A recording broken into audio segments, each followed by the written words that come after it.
പ്രിയപ്പെട്ട വിദ്യാർത്ഥികളെ, ഇന്നത്തെ വീഡിയോയിൽ നമ്മൾ LDC LGS എക്സാമിനായി ചോദിക്കാൻ സാധ്യതയുള്ള 50 കെമിസ്ട്രി ചോദ്യങ്ങൾ ഡിസ്കസ് ചെയ്യാൻ പോവുകയാണ്. SCERT ചാപ്റ്ററുകളിൽ നിന്ന് സെലക്ട് ചെയ്തെടുത്തിട്ടുള്ള ചോദിക്കാൻ സാധ്യതയുള്ള ചോദ്യങ്ങളാണ് നമ്മൾ ഉൾപ്പെടുത്തിയിട്ടുള്ളത്. വീഡിയോ മുഴുവനായിട്ട് കാണാൻ ശ്രമിക്കുക. വീഡിയോ ഇഷ്ടപ്പെട്ടാൽ ചാനൽ സബ്സ്ക്രൈബ് ചെയ്യാനും മറക്കരുത്. നമുക്ക് ചോദ്യങ്ങളിലേക്ക് പോകാം. ഒന്നാമത്തെ ചോദ്യം, സോളാർ പാനലിൽ സെല്ലുകൾ തമ്മിൽ ബന്ധിപ്പിക്കാൻ ഉപയോഗിക്കുന്ന ലോഹം ഏതാണ്? സോളാർ പാനലിൽ സെല്ലുകൾ തമ്മിൽ ബന്ധിപ്പിക്കാൻ ഉപയോഗിക്കുന്ന ലോഹം ഏതാണ്? ഓപ്ഷൻസ് വെള്ളി, ചെമ്പ്, പ്ലാറ്റിനം, അലുമിനിയം എന്നിവയാണ്. ഇതിലേതാണ് സോളാർ പാനലിൽ സെല്ലുകൾ തമ്മിൽ ബന്ധിപ്പിക്കാൻ ഉപയോഗിക്കുന്നത്? ഉത്തരം വെള്ളിയാണ് സോളാർ പാനലിൽ സെല്ലുകൾ തമ്മിൽ ബന്ധിപ്പിക്കാൻ ഉപയോഗിക്കുന്നത്. രണ്ടാമത്തെ ചോദ്യം, ഊതിവെപ്പിച്ച ഒരു ബലൂൺ അല്പസമയം വെയിലത്തു വെച്ചാൽ വികസിക്കുകയും പൊട്ടുകയും ചെയ്യുന്നു. ഇതുമായി ബന്ധപ്പെട്ട വാതക നിയമം ഏതാണ്? ഊതിവെപ്പിച്ച ഒരു ബലൂൺ അല്പസമയം വെയിലത്തു വെച്ചാൽ വികസിക്കുകയും പൊട്ടുകയും ചെയ്യുന്നു. ഇതുമായി ബന്ധപ്പെട്ട വാതക നിയമം ഏതാണ്? ഉത്തരം ചാൾസ് നിയമമാണ് ഇതുമായി ബന്ധപ്പെട്ട വാതക നിയമം. 10ാം ക്ലാസ്സിലെ രണ്ടാമത്തെ കെമിസ്ട്രി ചാപ്റ്റർ ആയിട്ടുള്ള വാതക നിയമങ്ങളും മോൾ സങ്കല്പനവും എന്ന ഭാഗത്താണ് വാതക നിയമങ്ങളെ പറ്റി പറഞ്ഞിട്ടുള്ളത്. ചാൾസ് നിയമം പറയുന്നത് മർദ്ദം സ്ഥിരമായിരിക്കുമ്പോൾ ഒരു നിശ്ചിത മാസ വാതകത്തിന്റെ വ്യാപ്തം കെൽവിൻ സ്കെയിലിലെ താപനിലയ്ക്ക് നേർ അനുപാതത്തിലായിരിക്കും. ജാക്കോസ് ചാൾസ് എന്നാണ് അദ്ദേഹത്തിന്റെ മുഴുവൻ പേര്. അദ്ദേഹം ഒരു ഫ്രഞ്ച് ശാസ്ത്രജ്ഞനാണ്. നമുക്ക് അടുത്ത ചോദ്യത്തിലേക്ക് പോകാം. സാധാരണ ബൾബിലെ ഫിലമെന്റ് ഉണ്ടാക്കാൻ ഉപയോഗിക്കുന്ന ലോഹം ഏതാണ്? സാധാരണ ബൾബിലെ ഫിലമെന്റ് ഉണ്ടാക്കാൻ ഉപയോഗിക്കുന്ന ലോഹം ഏതാണ്? ഉത്തരം ടങ്സ്റ്റൻ ആണ് നമ്മൾ ഫിലമെന്റ് ഉണ്ടാക്കാൻ ഉപയോഗിക്കുന്ന ലോഹം. ടങ്സ്റ്റനെ വലിച്ചു നീട്ടി കമ്പികളാക്കി മാറ്റാൻ സാധിക്കും. അതേപോലെ തന്നെ ടങ്സ്റ്റന് ഉയർന്ന റെസിസ്റ്റിവിറ്റിയും ഉയർന്ന ദ്രവണാങ്കവും ഉണ്ട്. നേരത്തെ കമ്പികളാക്കി മാറ്റാൻ സാധിക്കും. അതേപോലെ ചുട്ടുപഴുത്ത് ധവളപ്രകാശം നൽകാൻ സാധിക്കും. അതുകൊണ്ടാണ് ഫിലമെന്റ് ബൾബുകളിൽ ഫിലമെന്റ് ഉണ്ടാക്കാൻ ടങ്സ്റ്റൻ ഉപയോഗിക്കുന്നത്. അടുത്ത ചോദ്യത്തിലേക്ക് പോകാം. താഴെ പറയുന്ന വാതകങ്ങളിൽ അലസവാതകം അല്ലാത്തത് ഏതാണ്? താഴെ പറയുന്ന വാതകങ്ങളിൽ അലസവാതകം അല്ലാത്തത് ഏതാണ്? ഉത്തരം നൈട്രജൻ ആണ് അലസവാതകം അല്ലാത്തത്. Helium, neon, argon, krypton, Zenon, റെഡോൺ തുടങ്ങിയവയാണ് അലസവാതകങ്ങൾ അല്ലെങ്കിൽ ഉത്കൃഷ്ട മൂലകങ്ങൾ എന്നറിയപ്പെടുന്നത്. പീരിയോഡിക് ടേബിളിലെ അവസാനത്തെ 18ാം ഗ്രൂപ്പ് മൂലകങ്ങളാണ് അലസവാതകങ്ങൾ. നമുക്ക് അടുത്ത ചോദ്യത്തിലേക്ക് പോകാം. അടുത്ത ചോദ്യം, ഗലീന ഏത് ലോഹത്തിന്റെ അയിരാണ്? ഗലീന ഏത് ലോഹത്തിന്റെ അയിരാണ്? ഉത്തരം ലെഡിന്റെ അയിരാണ് ഗലീന. ലോഹങ്ങളും അവയുടെ അയിരുകളെ പറ്റിയിട്ടും ഒരുപാട് തവണ PSC ചോദിച്ചിട്ടുള്ളതാണ്. അപ്പോൾ നമുക്ക് ഈ അയിരുകളെ പറ്റി കൃത്യമായിട്ട് പഠിക്കാൻ പറ്റുന്ന ഒരു ചാപ്റ്റർ 10ാം ക്ലാസ്സിലെ ലോഹനിർമ്മാണമാണ്. അതിനകത്ത് അയിരുകളെ പറ്റിയും ലോഹങ്ങളെ പറ്റിയൊക്കെ കൃത്യമായിട്ട് പറയുന്നുണ്ട്. അലുമിനിയത്തിൻ്റെ അയിരാണ് ബോക്സൈറ്റ്. അയണിൻ്റെ അയിരാണ് ഹേമറ്റേറ്റും മാഗ്നറ്റേറ്റും. കോപ്പറിൻ്റെ അയിരാണ് കോപ്പർ പൈറേറ്റ്സും കുപ്രേറ്റും. സിങ്കിൻ്റെ അയിരാണ് സിങ്ക് ബ്ലെൻഡും കലാമിനും. ഈ കലാമിന് ഒരുപാട് തവണ ചോദിച്ചിട്ടുള്ളതാണ്. അയിരുകളെ പറ്റിയും ആ ചാപ്റ്ററിനെ പറ്റിയും ലോഹനിർമ്മാണം എന്ന് പറയുന്ന ചാപ്റ്ററിനെ പറ്റിയും നമ്മൾ ഓൾറെഡി വീഡിയോ ചെയ്തിട്ടുള്ളതാണ്. ലിങ്ക് ഞാൻ കമൻറ്റ് ബോക്സിൽ പിൻ ചെയ്തേക്കാം. കാണുന്നവർക്കൊന്ന് കണ്ട് പഠിക്കാവുന്നതാണ്. നമുക്ക് അടുത്ത ചോദ്യത്തിലേക്ക് പോകാം. അടുത്ത ചോദ്യം, വെടിമരുന്നിനോടൊപ്പം ജ്വാലയ്ക്ക് മഞ്ഞ നിറം ലഭിക്കാൻ ചേർക്കേണ്ട ലോഹലവണം ഏതാണ്? വെടിമരുന്നിനോടൊപ്പം ജ്വാലയ്ക്ക് മഞ്ഞ നിറം ലഭിക്കാൻ ചേർക്കേണ്ട ലോഹലവണം ഏതാണ്? ഉത്തരം സോഡിയമാണ് മഞ്ഞ നിറം ലഭിക്കാൻ ഉപയോഗിക്കേണ്ടത്. സോഡിയം 1ാം ഗ്രൂപ്പ് മൂലകമാണ്, മൃദുലോഹമാണ്. സോഡിയം നമ്മൾ മണ്ണെണ്ണയിലാണ് സൂക്ഷിക്കുന്നത്. സോഡിയം ജലവുമായിട്ട് തീവ്രമായിട്ട് പ്രവർത്തിക്കുന്ന ഒരു ലോഹമാണ്. വളരെയധികം തീവ്രമായിട്ട് പ്രവർത്തിക്കും. അപ്പോൾ ഇത്രയും കാര്യമാണ് സോഡിയത്തെ പറ്റി അറിഞ്ഞിരിക്കേണ്ടത്. 1ാം ഗ്രൂപ്പ് മൂലകങ്ങളാണ്. മഞ്ഞ നിറം ലഭിക്കാൻ വെടിമരുന്നിനോടൊപ്പം ചേർക്കുന്നുണ്ട്. അപ്പോൾ നമുക്ക് അടുത്ത ചോദ്യത്തിലേക്ക് പോകാം. ബോക്സൈറ്റ് എന്തിൻ്റെ അയിരാണ്? ബോക്സൈറ്റ് എന്തിൻ്റെ അയിരാണ്? നമ്മൾ തൊട്ട് മുമ്പ് അയിരുകളെ പറ്റിയും ലോഹങ്ങളെ പറ്റിയും പറഞ്ഞിട്ടുണ്ട്. അപ്പോൾ ബോക്സൈറ്റ് എന്തിൻ്റെ അയിരാണ്? ഉത്തരം അലുമിനിയത്തിൻ്റെ അയിരാണ് ബോക്സൈറ്റ്. അടുത്ത ചോദ്യം, അന്തരീക്ഷ താപനിലയിൽ ദ്രാവകാവസ്ഥയിൽ കാണപ്പെടുന്ന ലോഹം ഏതാണ്? അന്തരീക്ഷ താപനിലയിൽ ദ്രാവകാവസ്ഥയിൽ കാണപ്പെടുന്ന ലോഹം ഏതാണ്? ഉത്തരം മെർക്കുറിയാണ് അന്തരീക്ഷ താപനിലയിൽ ദ്രാവകാവസ്ഥയിൽ കാണപ്പെടുന്ന ലോഹം. ഉത്തരം സിങ്കാണ്. അടുത്ത ചോദ്യത്തിലേക്ക് പോകാം. വ്യാവസായികമായി അമോണിയ നിർമ്മിക്കുന്ന രീതിക്ക് പറയുന്ന പേരെന്താണ്? വ്യാവസായികമായി അമോണിയ നിർമ്മിക്കുന്ന രീതിക്ക് പറയുന്ന പേരെന്താണ്? ഉത്തരം ഹേബർ പ്രക്രിയയാണ് വ്യാവസായികമായി അമോണിയ നിർമ്മിക്കുന്ന രീതിക്ക് പറയുന്ന പേര്. ഹാൾ ഹെറോൾഡ് പ്രക്രിയ അലുമിനിയം നിർമ്മാണത്തിൻ്റെ വ്യാവസായികമായി അലുമിനിയം നിർമ്മിക്കുന്ന പേരാണ്. അതേപോലെ സമ്പർക്ക പ്രക്രിയ വഴിയാണ് H2SO4 സൾഫ്യൂരിക് ആസിഡ് നിർമ്മിക്കുന്നത്. അടുത്ത ചോദ്യത്തിലേക്ക് പോകാം. ഇലക്ട്രോൺ എന്ന കണികയുടെ വൈദ്യുത ചാർജ് എന്താണ്? ഇലക്ട്രോൺ എന്ന കണികയുടെ വൈദ്യുത ചാർജ് എന്താണ്? അതെല്ലാവർക്കും അറിയാവുന്നതായിരിക്കും. ഇലക്ട്രോണിന് നെഗറ്റീവ് ചാർജാണ്. അതേപോലെ ഇലക്ട്രോൺ, പ്രോട്ടോൺ, ന്യൂട്രോൺ എന്നിവയാണ് ഒരു ആറ്റത്തിൽ കാണപ്പെടുന്ന കണികകൾ. അതിൽ ഇലക്ട്രോണിന് നെഗറ്റീവ് ചാർജും ന്യൂട്രോണിന് ചാർജില്ല, പ്രോട്ടോണിന് പോസിറ്റീവ് ചാർജാണ് ഉള്ളത്. അടുത്ത ചോദ്യത്തിലേക്ക് പോകാം. വിഡ്ഢികളുടെ സ്വർണം എന്നറിയപ്പെടുന്ന അയിര് ഏതാണ്?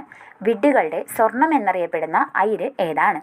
ഉത്തരം അയൺ പൈറേറ്റ്സ് ആണ് വിഡ്ഢികളുടെ സ്വർണം എന്നറിയപ്പെടുന്ന അയിര്. അയണിൻ്റെ ഒരു ധാതുവാണ് അയൺ പൈറേറ്റ്സ് എന്ന് പറയുന്നത്. ഇതിൻ്റെ മങ്ങിയ മഞ്ഞ കലർന്ന ബ്രാസിൻ്റെ നിറം സ്വർണത്തോട് സാദൃശ്യം കാണിക്കുന്നത് കൊണ്ടാണ് ഇതിനെ വിഡ്ഢികളുടെ സ്വർണമെന്ന് വിളിക്കുന്നത്. അടുത്ത ചോദ്യത്തിലേക്ക് പോകാം. പീരിയോഡിക് ടേബിളിലെ ഗ്രൂപ്പുകളുടെ എണ്ണം എത്ര? പീരിയോഡിക് ടേബിളിലെ ഗ്രൂപ്പുകളുടെ എണ്ണം എത്ര? ഉത്തരം 18 ഗ്രൂപ്പുകളാണ് ആധുനിക ആവർത്തന പട്ടിക അല്ലെങ്കിൽ പീരിയോഡിക് ടേബിളിൽ ഉള്ളത്. 7 പീരിയഡുകളും 18 ഗ്രൂപ്പുകളും 4 ബ്ലോക്കുകളുമാണ് ഉള്ളത്. അടുത്ത ചോദ്യത്തിലേക്ക് പോകാം. അന്തരീക്ഷവായുവിലെ പ്രധാനപ്പെട്ട ഘടകം ഏതാണ്?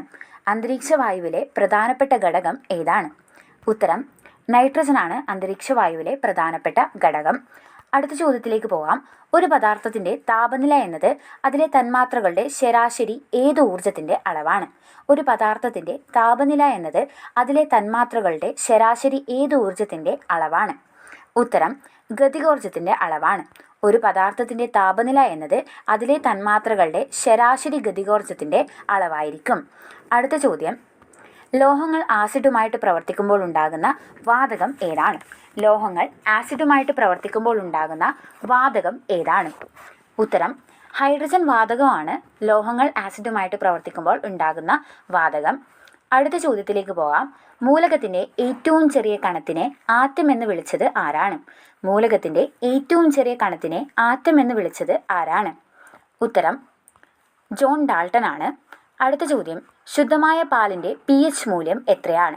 ശുദ്ധമായ പാലിൻ്റെ pH മൂല്യം എത്രയാണ്? ഉത്തരം 6.5 ആണ് ശുദ്ധമായ പാലിൻ്റെ pH. നിർവീര്യ വസ്തുവിൻ്റെ pH മൂല്യം എത്രയായിരിക്കും?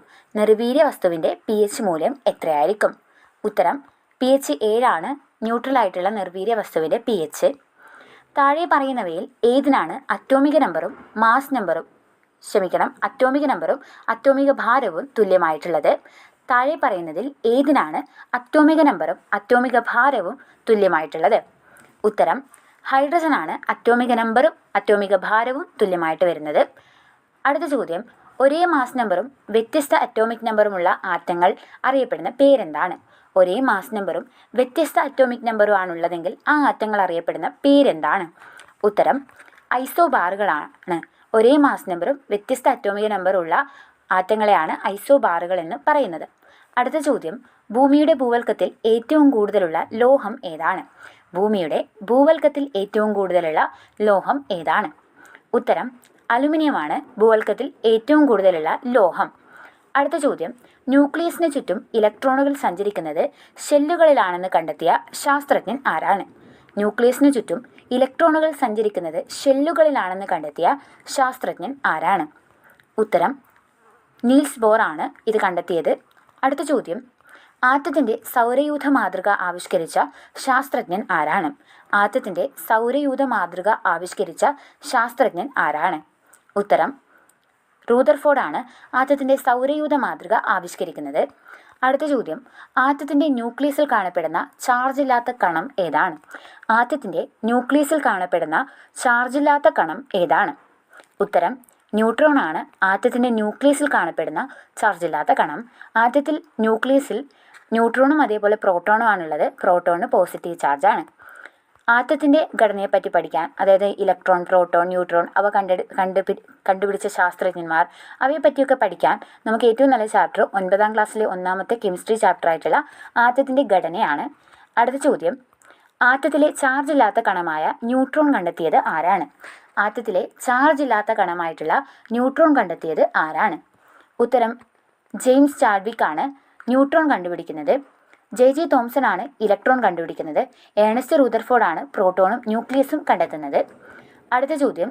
ദ്രാവക രൂപത്തിലുള്ള ഒരു ലോഹം ഏതാണ്? ദ്രാവക രൂപത്തിലുള്ള ഒരു ലോഹം ഏതാണ്? ഉത്തരം മെർക്കുറിയാണ് ദ്രാവക രൂപത്തിലുള്ള ലോഹം. അടുത്ത ചോദ്യം, ഒരു അക്വേറിയത്തിൻ്റെ ചുവട്ടിൽ നിന്നും ഉയരുന്ന വായു കുമിളയുടെ വലിപ്പം മുകളിലേക്ക് എത്തുന്തോറും കൂടി വരുന്നു. ഇത് ഏത് വാതക നിയമവുമായി ബന്ധപ്പെട്ടിരിക്കുന്നു? ഒരു അക്വേറിയത്തിൻ്റെ ചുവട്ടിൽ നിന്നും ഉയരുന്ന വായു കുമിളയുടെ വലിപ്പം മുകളിലെത്തുന്തോറും കൂടി വരികയാണ് ചെയ്യുന്നത്. ഇത് ഏത് വാതക നിയമവുമായി ബന്ധപ്പെട്ടിരിക്കുന്നു? ഉത്തരം ബോയിൽ നിയമവുമായി ബന്ധപ്പെട്ട ഒരു സന്ദർഭമാണിത്.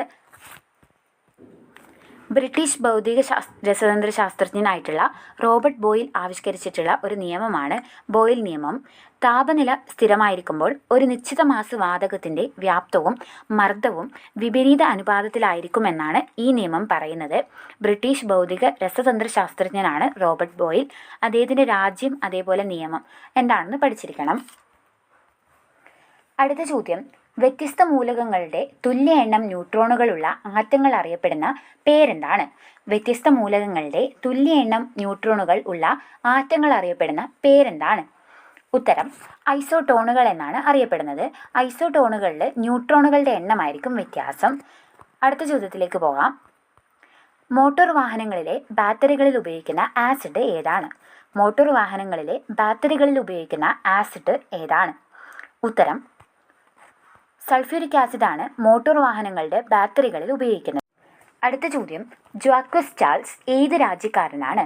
ചാൾസ് നിയമം ആവിഷ്കരിച്ച ശാസ്ത്രജ്ഞൻ ഏത് രാജ്യക്കാരനാണ്? ഉത്തരം ഫ്രാൻസ് ആണ്. ഞാൻ നേരത്തെ പറഞ്ഞിട്ടുണ്ട്, ചാൾസ് ഫ്രാൻസിലെ ശാസ്ത്രജ്ഞനാണ്. അടുത്ത ചോദ്യം, ഒരു നിശ്ചിത പാതയിലൂടെ ന്യൂക്ലിയസിന് ചുറ്റി സഞ്ചരിക്കുന്ന ആറ്റത്തിലെ കണം ഏതാണ്? ഒരു നിശ്ചിത പാതയിലൂടെ ന്യൂക്ലിയസിന് ചുറ്റി സഞ്ചരിക്കുന്ന ആറ്റത്തിലെ കണം ഏതാണ്?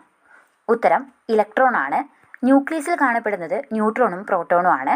അതേസമയം ഒരു നിശ്ചിത പാതയിലൂടെ ന്യൂക്ലിയസിനെ ചുറ്റി സഞ്ചരിക്കുന്നത് നെഗറ്റീവ് ചാർജുള്ള ഇലക്ട്രോൺ ആണ്. അടുത്ത ചോദ്യം, ഒരാറ്റത്തിൻ്റെ കേന്ദ്രഭാഗം ഏത് പേരിൽ അറിയപ്പെടുന്നു?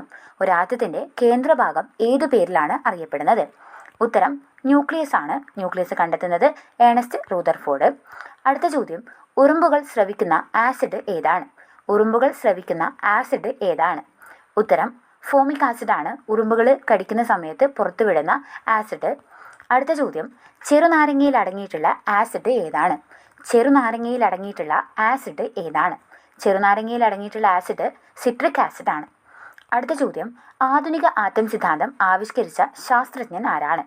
ആധുനിക ആറ്റം സിദ്ധാന്തം ആവിഷ്കരിച്ച ശാസ്ത്രജ്ഞൻ ആരാണ്? ഉത്തരം ജോൺ ഡാൾട്ടൺ ആണ് ആധുനിക ആറ്റം സിദ്ധാന്തം ആവിഷ്കരിക്കുന്നത്. അടുത്ത ചോദ്യം, എസ്കോർബിക് ആസിഡ് എന്ന പേരിൽ അറിയപ്പെടുന്ന വൈറ്റമിൻ ഏതാണ്? എസ്കോർബിക് ആസിഡ് എന്ന പേരിൽ അറിയപ്പെടുന്ന വൈറ്റമിൻ ഏതാണ്? ഉത്തരം വൈറ്റമിൻ സി ആണ് ഈ പേരിൽ അറിയപ്പെടുന്നത്. അടുത്ത ചോദ്യം, ഫെറം എന്നത് ഏത് മൂലകത്തിൻ്റെ ലാറ്റിൻ നാമമാണ്? ഫെറം എന്നത് ഏത് മൂലകത്തിൻ്റെ ലാറ്റിൻ നാമമാണ്? ഉത്തരം അയണിൻ്റെ ലാറ്റിൻ നാമമാണ് ഫെറം. Fe എന്നാണ് പ്രതീകമായിട്ട് വരുന്നത് അയണിൻ്റെ. സ്റ്റാൻഡേർഡ് മോഡൽ സിദ്ധാന്തം അനുസരിച്ച് ഈ പ്രപഞ്ചം എത്ര തരം മൗലിക കണങ്ങളാൽ നിർമ്മിച്ചിരിക്കുന്നു? സ്റ്റാൻഡേർഡ് മോഡൽ സിദ്ധാന്തം അനുസരിച്ച് ഈ പ്രപഞ്ചം എത്ര തരം മൗലിക കണങ്ങളാൽ നിർമ്മിച്ചിരിക്കുന്നു? ഉത്തരം 17 മൗലിക കണങ്ങളാൽ നിർമ്മിച്ചിരിക്കുന്നു. അടുത്ത ചോദ്യം, വിനാഗിരിയിൽ അടങ്ങിയിരിക്കുന്ന ആസിഡ് ഏതാണ്? വിനാഗിരിയിൽ അടങ്ങിയിട്ടുള്ള ആസിഡ് ഏതാണ്? ഉത്തരം അസറ്റിക് ആസിഡാണ് വിനാഗിരിയിൽ അടങ്ങിയിട്ടുള്ളത്.